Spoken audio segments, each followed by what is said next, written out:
জিয়া রহমানের ক্যাবিনেটে জয়েন করছেন তারা তাদের মন্ত্রিত্ব শেষে তাদের কমছে বাড়ে নাই।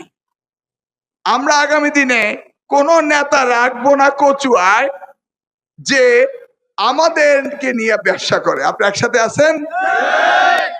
যিনি চেয়ারম্যান হবেন, যিনি মেম্বার হবেন, যিনি এমপি হবেন, তিনি মন্ত্রী হবেন, তিনি এলাকায় জনগণের সাথে কোনো ব্যবসা বাণিজ্য লাভের জায়গায় থাকতে পারবে না। আর এসামক মিলনের সাথে যারা আছে তাদেরকে বলে দেন যে আগামী দিনে মিলন মন্ত্রী হইলে, এমপি হইলে, তোগুলো যদি দেখি কন্ট্রাক্টারি করতে আইসস, দরবারি করতে আইসস, তো খবর আছে, বলে দেন। এখনই বলে দেন যে তোরা মিলনে ভোট দিস না, আমি তাকে ভোট চাই না, তোরা আমলে কাজ করিস না।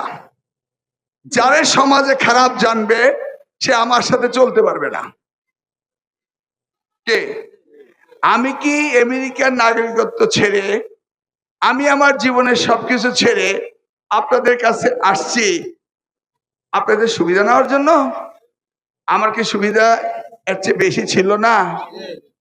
এখন আমি মিলন সততার সাথে রাজনীতি করব, নিষ্ঠার সাথে রাজনীতি করব, আর আমার সাথে ঘুইরা আপনাদের কাছে চাঁদাবাজি করবে, এটা হবে না। যারা যারা আওয়ামী লীগ করতেন তারা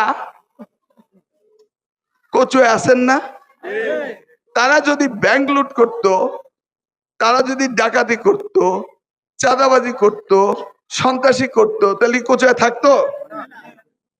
তো থাকতো না।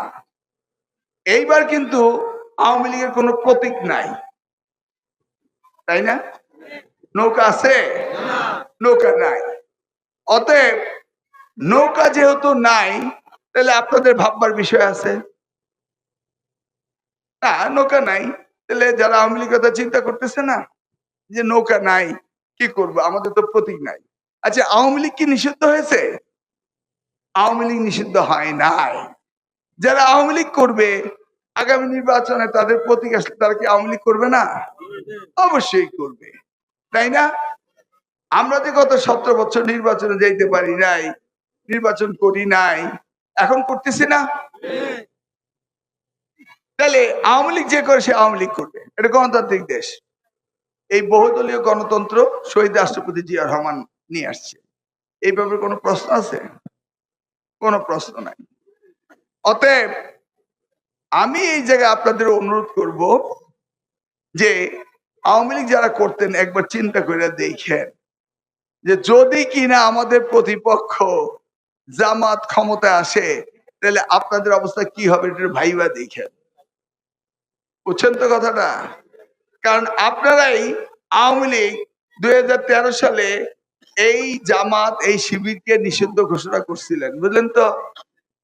সেই নিষিদ্ধ ঘোষণা করার পর থেকে আস্তে আস্তে আপনাদের পতন হয়েছে।